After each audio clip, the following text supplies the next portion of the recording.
Aujourd'hui, c'est jeudi et comme tous les jeudis, nous parlons santé. C'est avec notre collègue Mouamadou Oumfa. Bonsoir Mouamadou. Bonsoir John.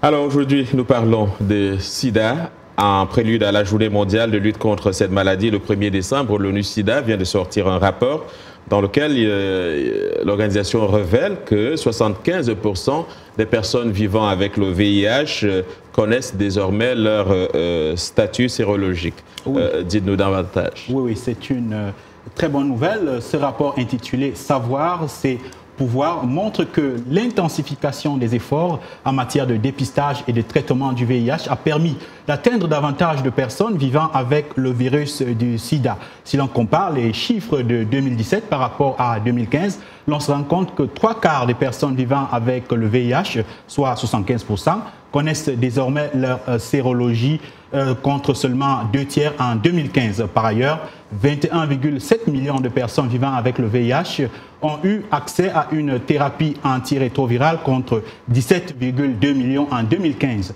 Mais John, malgré ces efforts, le rapport appelle également à redoubler des efforts pour atteindre 9,4 millions de personnes qui vivent avec le virus et qui ignorent malheureusement qu'elles ont contracté ce virus, tout comme les plus de 19 millions de personnes vivant avec le VIH et qui ont encore une charge virale qui n'est pas totalement supprimée. Alors, une charge virale qu'on peut détecter à travers le dépistage, donc parlons-en, puisque c'est le sujet choisi pour cette journée mondiale. Pourquoi y a-t-il encore autant de personnes qui vivent avec le virus, mais qui n'ont jamais été dépistées? Oui, c'était tout simplement à cause des obstacles comme la stigmatisation et la discrimination. Selon le rapport, la crainte d'être vu lors de l'utilisation des services liés au VIH et en cas de diagnostic positif, la peur que cette information soit communiquée à la famille, aux amis, aux partenaires sexuels ou à la communauté empêche certaines personnes d'accéder aux services VIH, notamment au dépistage du VIH. Cette crainte est encore plus accentuée chez les populations clés, à savoir les minorités sexuelles, les travailleurs du sexe, les consommateurs de drogue, les détenus et les migrants. Il y a également d'autres obstacles qui incluent la violence ou les menaces de violence, surtout chez les adolescentes. Il y a également le fait que les enfants et les mineurs ont besoin du consentement de leurs parents pour subir un test de dépistage du VIH. En outre, les services sont souvent trop éloignés et difficiles d'accès et sont peut-être parfois coûteux pour certaines personnes, notamment sur le continent.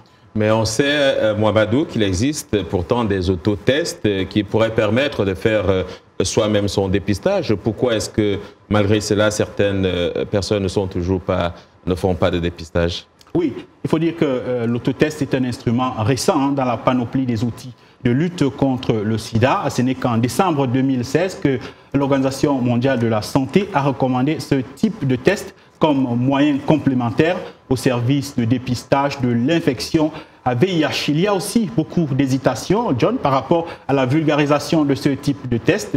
Il y avait des craintes par rapport aux réactions des gens qui se dépisteraient seuls chez eux et qui, par exemple, pourraient se suicider ou ne pas intégrer les circuits de soins hospitaliers, ce qui signifierait que l'autodépistage n'aurait servi à rien puisque l'objectif, John, c'est que les gens se détestent, mais il faut les recenser et surtout les mettre sous traitement.